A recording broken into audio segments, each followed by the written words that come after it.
TIAA is on a mission. Why? Because 54% of Black Americans don't have enough savings to retire. So in collaboration with big-name artists like Wyclef Jean, TIAA released Paper Right, new music inspiring a new financial future. With 100% of streaming sales going to a nonprofit that teaches students how to invest. Stream Paper Right now and help close the gap. Luke Fevin has fought against mandatory prayers in Alberta, Canada's secular schools. He also sits on the board of the Society of Edmonton Atheists and founded the advocacy group Albertans for Equality Education. I wanted to talk to him about some of the differences between the church-state separation battles we often see in the United States and the sort of battles he and several other people are fighting up in Canada. So, Luke, thank you so much for joining me. Great to be with you, Hammond. So, Luke, can you tell me kind of some of the big differences? Let's start with public schools, and we'll work our way from there. Based on what you know, what are the big differences in terms of how religion operates in public schools in the U.S. compared to in Canada and specifically Alberta? Well, let me describe it this way. If you and I were to have a conversation and you were to say to me, so describe how you guys run your education system in Alberta, which is a province to the west of Canada. We call it Texas North because it is tied to oil and also fairly rural in its outlook. So how do you run your education system? Well, we operate two school systems. We have one school system for Catholics, and we have another school system for everybody else. That's how in the year 2016 in the province of Alberta, Canada, that's how we run our government-run, fully publicly funded school system, which is, of course, completely mad.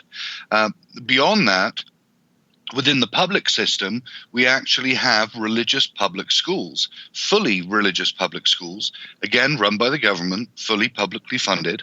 And then again, within public schools that might be more secular in that they're not predisposed to any particular religion, they are a public school.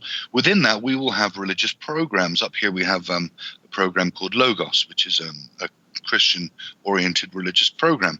And then again, within public schools that aren't explicitly religious or aren't doing the Logos are doing the Logos program, we'll have a lot of or a number of public schools that will actually start their day with a recitation of the Lord's Prayer, which is, we'll get into it, but it is entrenched in the Constitution here. What's the percentage breakdown of all these things? How many schools are we talking? Are we talking like 50% Catholic, 50% so-called secular schools? What is it? Well, the breakdown is, and I should say, then we have private schools that are also majority public funded. We have lots of religious private schools as well that also receive public funds. In terms of the breakdown, and this will be close but not absolute, about 25% of the public and Catholic schools, Catholic schools account for about 1 in 4, just under 1 in 4 of the government-run public schools here. And then within the public schools, we probably have Logos programs in 20% of those, Lord's Prayer probably in 5% of the more rural schools tend to have it. And again, private schools, a fairly high percentage tend to be religiously oriented. Okay, so this is not like some small fraction of all the schools there. This is pretty substantive. There's a lot of them. This is front and center, and often in the news as we work through societal issues with how we manage gay rights here, for example, and the rights of trans people. We get a lot of pushback from religious schools and Catholic schools with their religious rights, their right to what I would describe as bigotry, and the rights and the safety of LGBTQ students, especially given it's done on the public dime. So yeah, we have a lot of issues with it. And what are the laws in regards? Is this all okay given Canadian law that not just that there are Catholic schools getting public money, but that public schools are saying the Lord's Prayer. They are ostensibly religious, if not that in name. Is this all okay? Yeah. One of the things that'll surprise an American audience, I think, is that our Constitution, unlike the U.S. Constitution, actually specifically favors religion and Christianity in particular.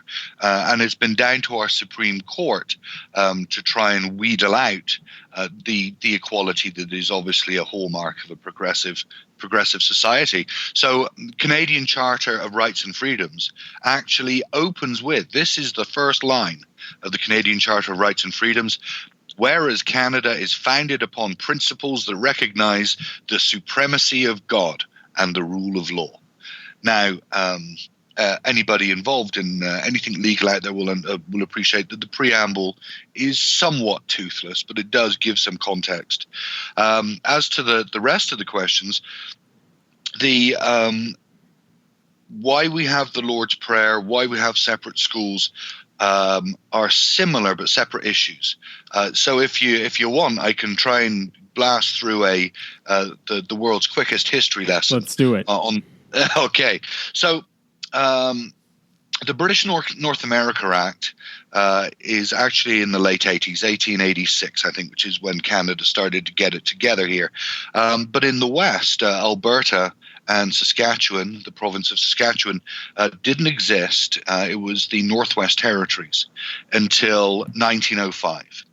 And we had a prime minister at that time called Wilfrid Laurier, who was trying to unite the country, trying to bring these new provinces into confederation. And he had a balancing act, which is he had the French Catholics primarily in Quebec, and then he had the English Protestants. And at the same time, he had an election to win. And the way that he did that in 1905 was to or one of the things that he did was to promise separate schools, particularly for the Catholics, but it did swing both ways. So that in Quebec, and I should say this only counts for Protestants and Catholics, because in 1905 we didn't care about any other religions. Oh, none other existed. It's all good. Yeah, and by the way, all the stuff we were talking about right now, is this specifically in Alberta where all this stuff is happening with the school division breakdown as you're talking about, or is this Canada-wide? So there are 10 provinces and 3 territories here in Canada. The Catholic school system is in 3. Alberta and Saskatchewan, which are adjacent and came into confederation at the same time under this one piece of legislation, and Ontario, which people will recognise for being home of Toronto and outside of Quebec, the main part of Canada. So it's only 3 provinces. If you roll to the west coast here to British Columbia, the school act there is that schools have to be secular. So it is particular to these 3 provinces, and the legislation that I'm talking about is particular to Alberta and to Saskatchewan. And so that was the deal. Wilfrid Laurier said the Catholics can have separate schools, in the West here, and the Protestants can have separate schools in Quebec. And that is why we have the separate school system today. What is kind of ridiculous about the fact that we're still doing this in 2016 is Quebec, for example, as well as other provinces, actually New Brunswick, got rid of their separate school system in the last century, 1996, I think. Quebec did away with separate schools. Now, that leaves Alberta in the fairly interesting or odd position of having made a deal because of Quebec. Quebec is now out of the deal, but of course the Catholics here that like the privilege that they have, still hold on to the fact that they're constitutionally allowed to have these Catholic schools, even though the reason for them actually doesn't exist anymore. In fact, they're called separate schools because, of course, they were supposed to be separate to the Protestant public schools, but we don't have Protestant public schools anymore. So we're not entirely sure what they're separate from. Although I will say my favorite internet answer was that they are separate from reality. There you go. Now, when I first heard of you a couple of years ago, it's because you were, I don't know if it was a lawsuit or not, but you were trying to eliminate the prayer in the secular schools. Is that right? Yeah. What happened to me, my eldest child, which is now, she's now 12, we looked for a public school, and in the area that I lived, there was a bit of an anomaly. It was the last area in Alberta where the public school system was actually Catholic, and the separate school system was Protestant. The only place in Alberta that took place. And so we were looking for a school, given myself and my wife's view of the universe. A religious school was not for us, and we found this really great little public school. And so my daughter was enrolled in pre-kindergarten for a year, then kindergarten for a year, then grade 1 started. And my wife came home from the first day and she said, "You're not going to believe this."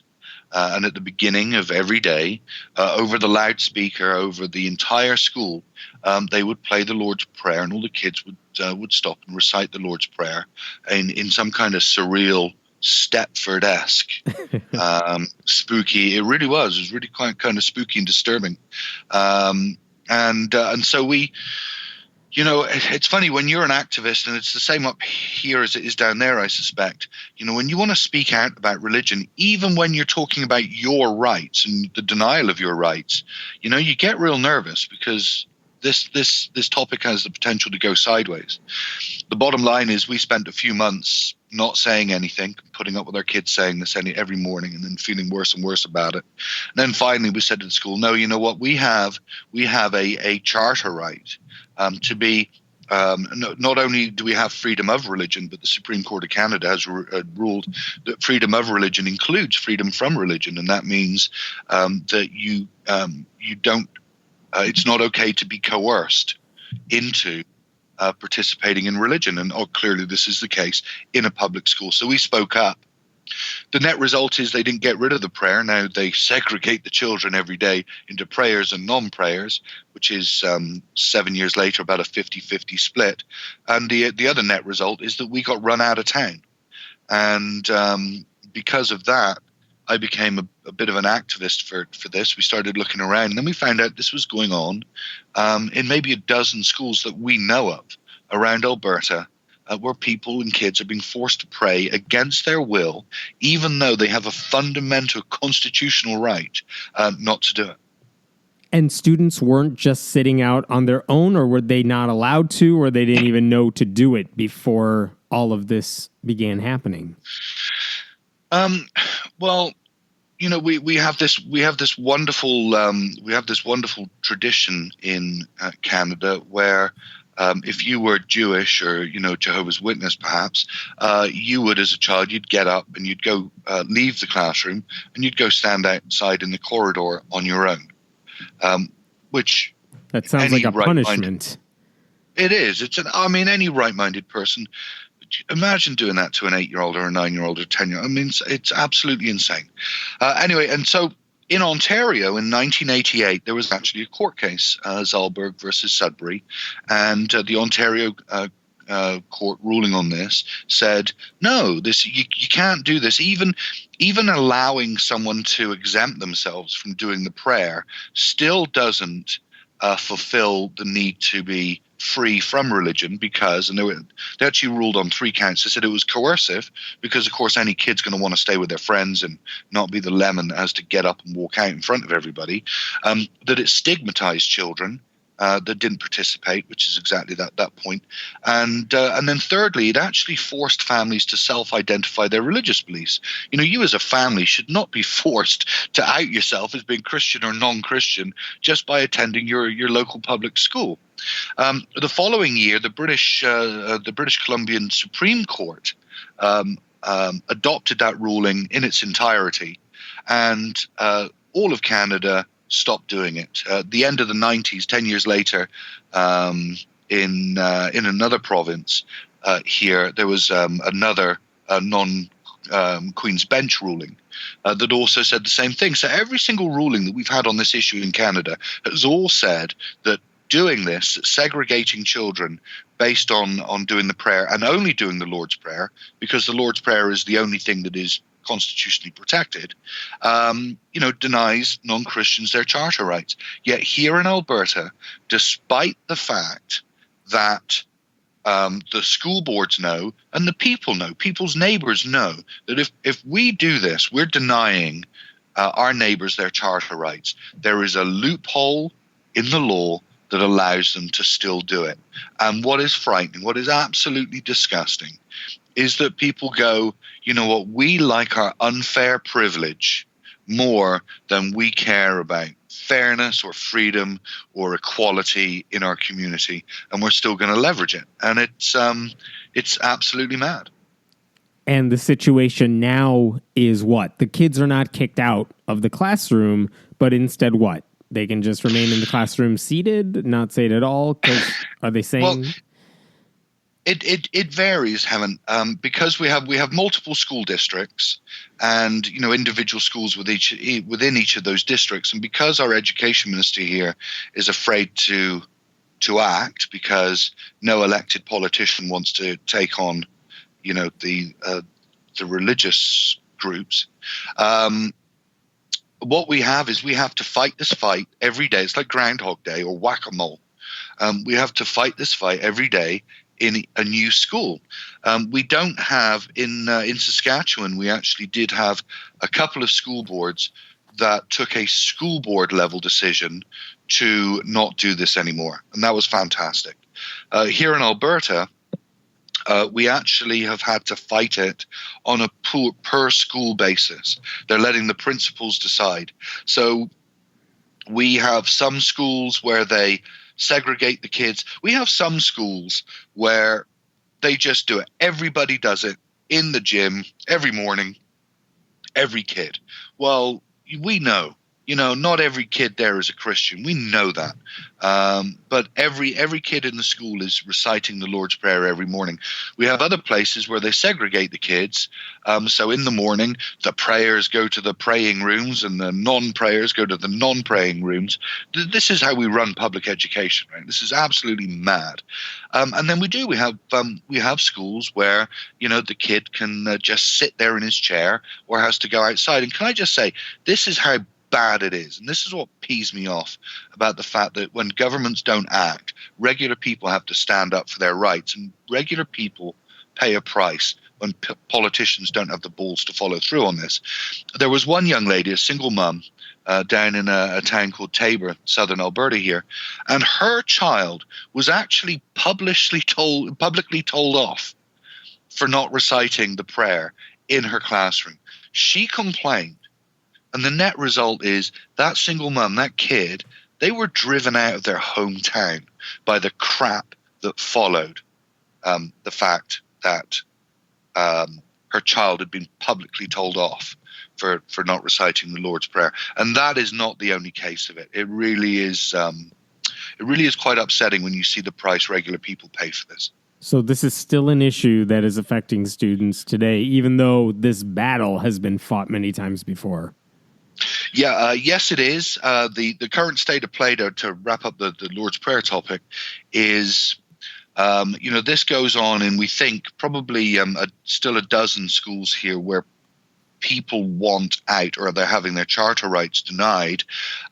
We do have a Human Rights Commission here in Alberta that you can appeal to.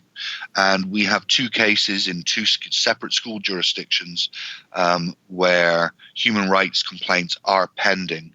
And I would imagine we've got about 6 months to run to see whether those are accepted and acted upon. But even if one of those human rights complaints is upheld, there is no jurisdictional requirement then for every other school in Alberta to then stop doing it. So you have to keep whacking the moles all over the place. My hope is that people finally see that this isn't okay. But unfortunately, up to this point, for as many great Christians out there, and there are obviously lots of them, and I want to paint them all with the same brush. There are an uncomfortable amount, that know it's unfair, that may know it's not right, but they don't care. They're just going to hang on to this privilege for as long as they absolutely can. And we keep fighting. Well, let me ask you about a different topic then, which is, what about religion in government? Because in the United States, we had a Supreme Court case that basically said sectarian invocation prayers, your Christian prayers, your Muslim prayers, what have you, they are legal at the start of local government meetings. And a lot of atheists have used that, Satanists have used that to kind of really push the buttons of some government officials. But in Canada, there was a similar Supreme Court case about invocations at government meetings. Am I right there? And can you fill us in on what happened there? Yeah, absolutely. In fact, we went the other way up here. Our Supreme Court, and I have to say, our Supreme Court's been actually really good from a secularist standpoint. But there was a court case from a place called Saguenay in Quebec, where they were opening every day, I think, with a Catholic prayer, and a complaint was lodged. And again, I think this has taken maybe 12 years or 7 years to come to fruition with all the appeals and counter appeals. But the bottom line is the Supreme Court of Canada ruled that city councils cannot open with prayer, and there is room for a moment of reflection, but not with prayer specifically. And one of the great things about this ruling is the Supreme Court of Canada gave a great description about what secularism is. And one of the challenges I find in the conversation about atheism and secularism is often misused or misunderstood, or the meaning is being changed over time to somehow be a more anti-religious perspective. Whereas secularism, in its original context, and certainly in the context of the Supreme Court of Canada, just means an absence of religion. And that absence of religion, that secularism, is not an endorsement of anti-religion. It is simply an absence of. And it's been a great ruling. We still have city councils here. We still have places where the mayor is a Christian, and he's saying, "Supreme Court be damned.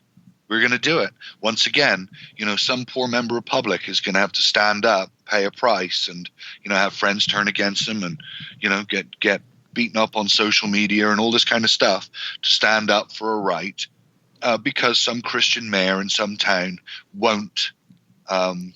still won't follow this clear guideline from the Supreme Court of Canada. But I'm happy to say that the two main cities here in Alberta, Edmonton and Calgary, have both fallen into line. But as opposed to the public schools, however, this is a Supreme Court decision. So what happens to these public officials who say, screw the law, I'm going to do things my way, the way I want to? I mean, in the U.S. right now, we have a case where Roy Moore, the Chief Justice in Alabama, said, forget the gay marriage equality decision from the Supreme Court. The justices in our state don't have to fulfill these gay marriage, same-sex marriage requests. And you know what? He lost his job right now because of that. He's appealing, but he lost his job because of that. What happens to these public officials in Canada who defy this idea that you can't have prayers at government meetings, at city council meetings? We don't know yet, because there has been no. So the Supreme Court ruling came through probably 12 months ago, but there has been no formal complaint that I'm aware of lodged against any of the mayors of any cities that I know this is happening with. So the answer right now is we're waiting to see what's going to happen. Okay, so we'll keep fighting that one too, I guess, even though the Supreme Court already ruled on it. Yeah, absolutely. All right. What are some of the other big church-state type of issues that you personally are really active with and interested in? And what should the people in the U.S., because that's where most of our listeners are coming from, what should they be aware of that's going on in Canada right now? Well, So there's two things. So there's one. I'll get into healthcare here, and then if we can, I'll actually loop back to the separate Catholic system, which is perhaps the most entertaining part of this conversation, and that'll be a good way for us to run it out.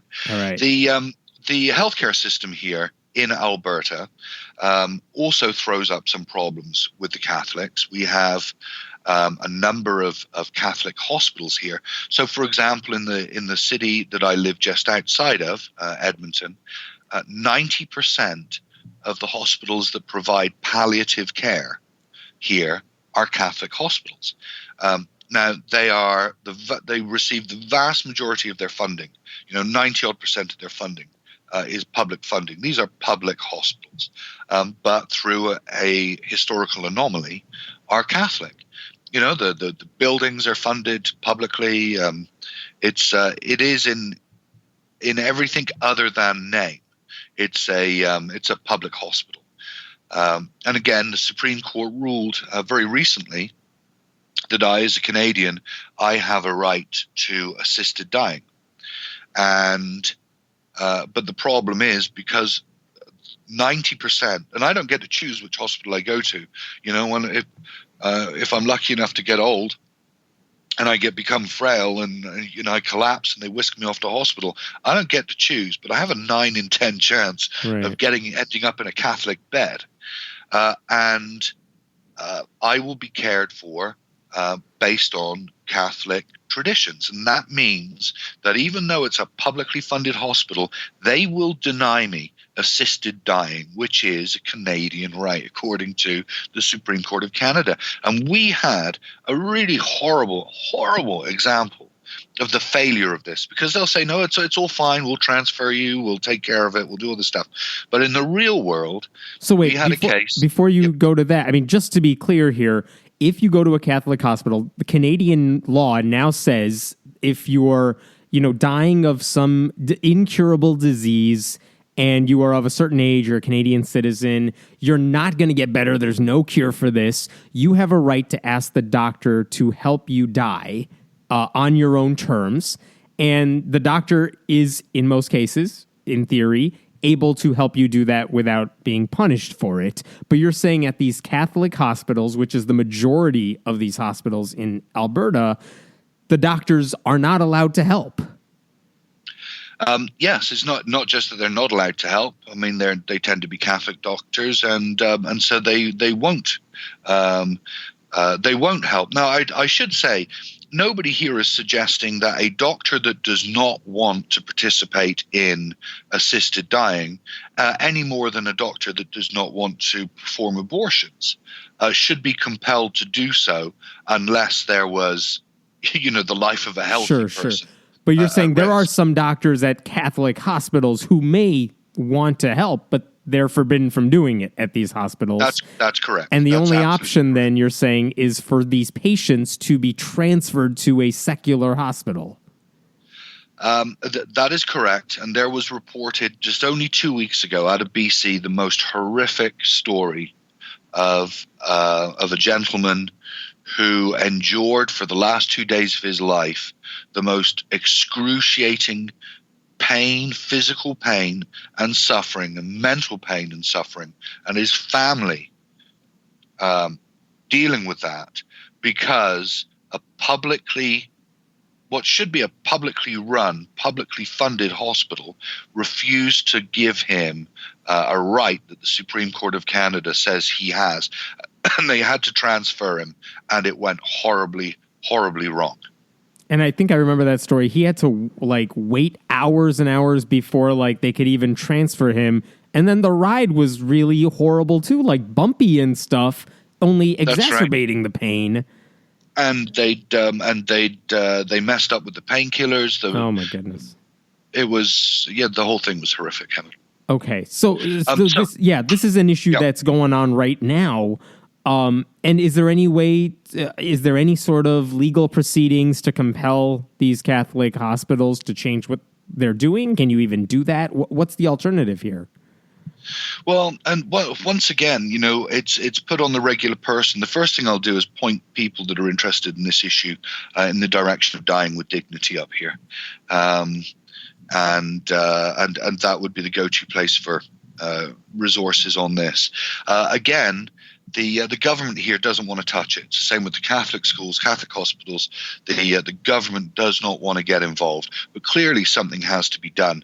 And I should say as well, the Catholic tradition has this thing where it won't bury or it won't perform rites for those that end their lives through suicide.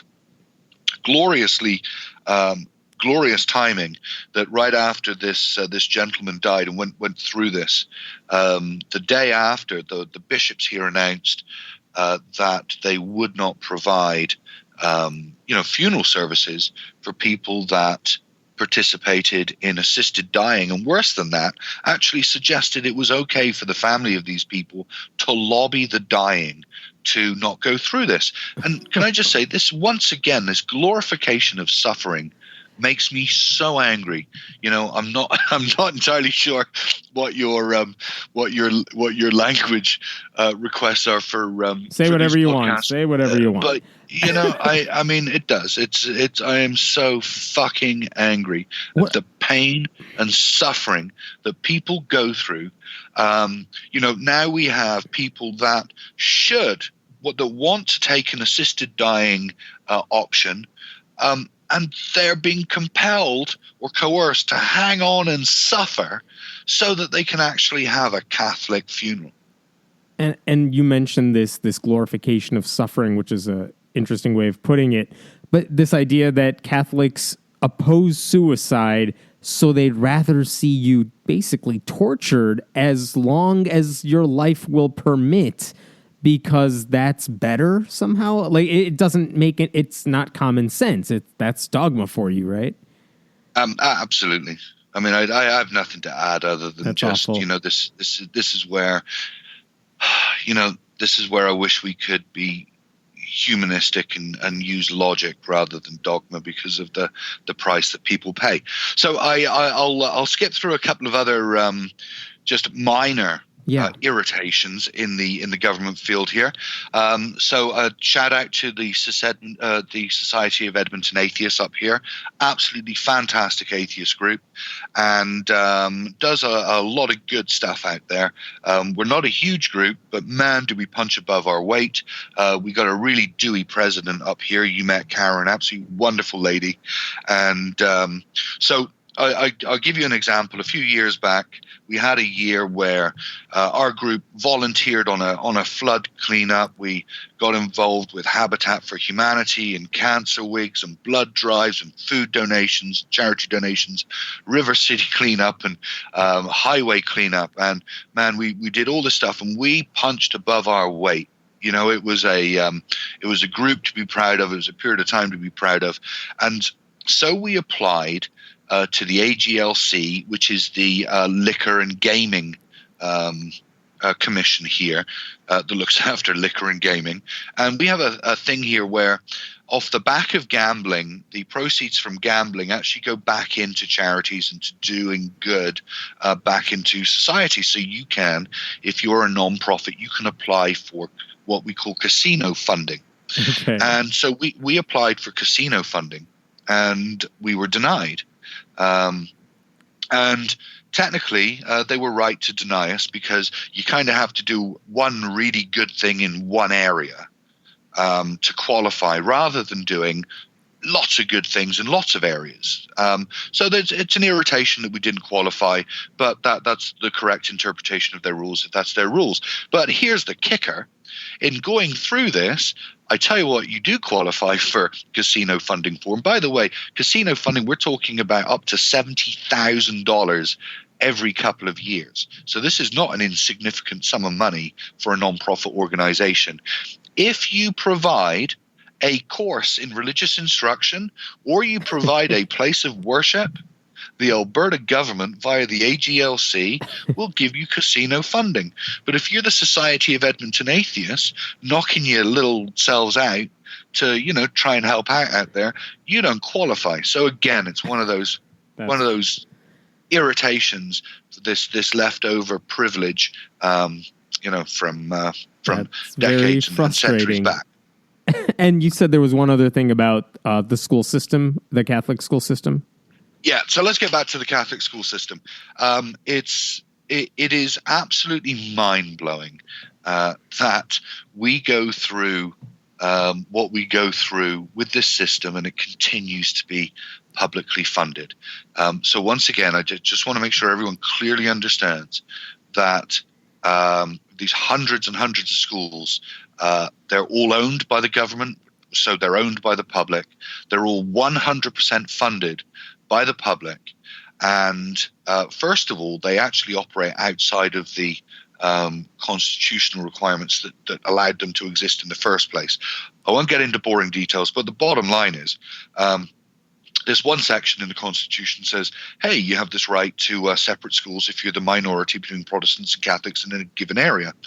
And then next to it, it says religious instruction will be limited to the last 30 minutes of the day. Now, here's the crazy thing. We have a thing called the Hansard here in Canada, and the Hansard is the transcript from the floor of our government houses. So the House of Commons, when Prime Minister Wilfrid Laurier and all his fellow politicians were debating this, everything was transcribed. So not only do we have the law to look at to say, hey, this is what they meant, but we actually have the discussions and debates to look at to say, hey, are we interpreting the law correctly? There is no doubt when separate schools were enacted, the idea was that they would be secular during the day. And they actually used the word secular. So we're supposed to be running these two systems, and during the day they're secular until the last 30 minutes of the day. And then you have religious instruction. And the idea was, of course, that in most places in Alberta, that would be Protestant instruction. But Catholics could run their schools, and then in the last 30 minutes of the day, they could have Catholic instruction. Catholic schools here for a century have completely flouted, these restrictions. And again, it's one of these frustrations that comes up a lot with religion here, that they'll grab hold of the law where it benefits them, but where there's a restriction on what they're allowed to do, they will completely ignore it. But the government will not press them to toe the line. And there are court cases going on. Check back in with me in a year. There are court cases going on that will actually impact the separate school system. But what does it mean within the separate school system? It means that we have publicly paid trustees that we have a law here that says, it's called Bill 10. It says that any student can ask that a gay-straight alliance in that name or a name that they choose can be established in any school. And gay-straight alliances are just friendship clubs. They're right. We have them here too. Excellent. Yeah. Well, the Catholic schools here and the private religious schools have said that they will not allow this to happen, despite the fact that it's the law. So we've had to fight them on that front, and then we have transgender rights issues. And, without getting too complicated here, a transgender girl is a girl. In many respects, you don't even need to say transgender in front of it. Right. But we have problems here with the fact that the Catholic schools do not want to allow transgender girls into the girls' washrooms because they have their head rooted in dogma rather than science. Because of that, they completely fail to appreciate what a transgendered girl actually is. It's not a boy in a dress that wants to rape girls. And we're seeing that same fight in states like North Carolina here too, where that same issue is happening, and people are hopefully kicking that governor out of office in a couple of weeks. We'll see. But It's frustrating because that's, like you said, these are taxpayer-funded schools that are doing this, and they're basically getting away with it. Absolutely. Yeah. We had a vote last week. This was glorious. The Edmonton Catholic School Board actually voted they're going to lobby government to make our cable channels remove porn from the cable channels. Now, we're quite... We're not sure what porn on the TV has to do with a school district. Secondly, the biggest concern is these people are responsible for the well-being of kids. And if they think kids are watching porn on cable TV, then clearly they have no idea what kids are doing today. That's hilarious. But better than this, we have the HP vaccine. I'm hoping that your listeners are familiar with the HPV vaccine. Yep, yeah. That's right. The HPV vaccine, where the V stands for vaccine. Yes. One of the two bishops here, actually, of course, the best way to roll out vaccines to children here is to make it available, not compulsory, but available through the public school system. And so we were a couple of years ago here rolling out HPV vaccines through the school system. And one of our bishops, who is not elected, in any public capacity, he's got nothing to do with the school system. The Catholic Church doesn't put a single bloody dollar into our school system, but the bishop has an awful lot of say over what goes on in the separate school system. He decided that the HPV vaccine would make schoolgirls slutty. It would make them more promiscuous. We have had that conversation in the States as well. I mean, we hear that from the religious right here all the time as well, and it's ridiculous. But despite every study to the contrary, the bishop actually stopped a government-run, publicly funded school system. This was overturned, but from providing the vaccine. Now, let me also just say quickly, this school system fires trans teachers, unmarried pregnant teachers. It discriminates in its hiring. I mean, there's no reason why, a math teacher, just to pick a completely random example, would have to be Catholic to teach math. Right. And yet, when our young teachers go through college and university here, they're actually advised in their last year to join a Catholic church to get their Catholic ticket, because it will increase their opportunities by over 20%. Wow. It goes on, it goes on, it goes on. So, there is so much more Hammond for another day. So what you're telling me is when President Trump gets elected, maybe moving up to Canada is not necessarily the best option. It is absolutely the best option. Don't you worry. Don't you worry about a couple of little flies in the ointment that we're taking care of here. And can I just say, you mentioned Trump, and you've just triggered one other thing that just happened last week. So again, a public school system in southern Alberta has been running so it has, let's say, 10 secular public schools that may or may not do the prayer, we're not sure. But there are 10 secular public schools. They have 3 or 4 Christian public schools within their organization as well. They've had them for years, absolutely no problem. But in these Christian communities in the southern Alberta, often heavily Mormon, just out of interest, we actually have a lot of immigrants that are coming into these areas, and so the school board decided recently that they were going to open an Islamic school. There is now a petition, of course, in southern Alberta against religion in schools. They're now demanding separation of church and state.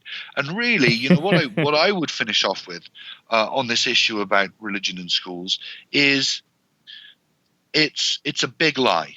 This idea for so many, there are great, that we have secularist Christians here, and I really want to acknowledge that they're out there.